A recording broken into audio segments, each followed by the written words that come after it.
Welcome back to Simple Man, Simple Life. So recently I made a video of my log deck that I use for smaller diameter logs.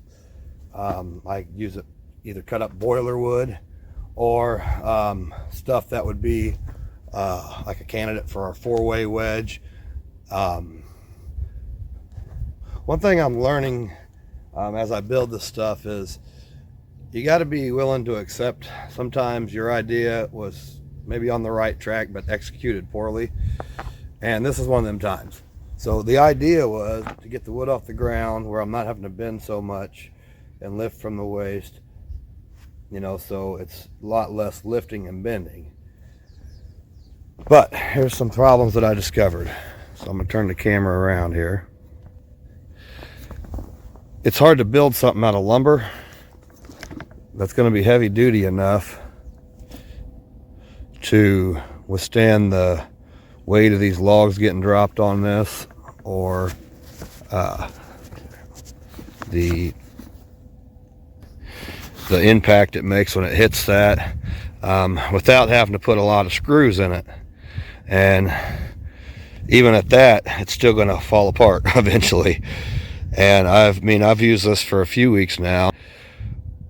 Another problem, I got these two blue lines to let me know where I can find screws at, but you're still going to sometimes, because this pile of logs going to get a little too close sometimes, like that right there. And as this thing breaks, it's dropping screws on the ground, and you know, or it could, that's just all. Screws and a firewood business are not friends. You don't want to find them with your chainsaw, and you don't want to find them with your tires on your equipment. So I'm gonna basically rip all this back out and start from scratch. But I got an idea that I'm gonna replace it with, where there ain't gonna be no tearing it up, and there ain't gonna be absolutely no screws at all holding my next setup together. No metal, no nothing. It's literally just held together like gravity. The idea I have, I'm basically going to go in lean out log style, and I'll show you how that goes as the video progresses. But for the fun part now, I get to destroy this thing I've built, and it looks like, it's kind of bittersweet. I've built it, I put a lot of love into it, used it for a couple weeks, and now I get to destroy it. But in the grand scheme of things, I learned some things.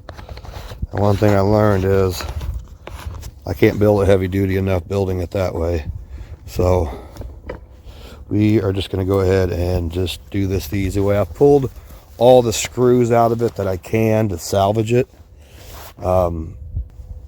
because them screws are expensive, for one, and for two, that's just one less screw that can end up getting broken, dropped into the ground here whenever I build the new thing. I just want to get rid of as many possibilities of finding a nail in a tire or finding it with my chainsaw as possible. So I've removed as many screws as I possibly can, and now I'm at the point where I'm just going to take the tractor grapple and try to get it apart as few pieces as possible. And I'm going to haul it down to our burn pile, and we're just going to say goodbye to it. So here we go.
right, and here is the finished product. I've got it at waist level. I'm just gonna put a rack right down here on the end. I can just roll them right off into. But I'll load this baby up and cut some wood.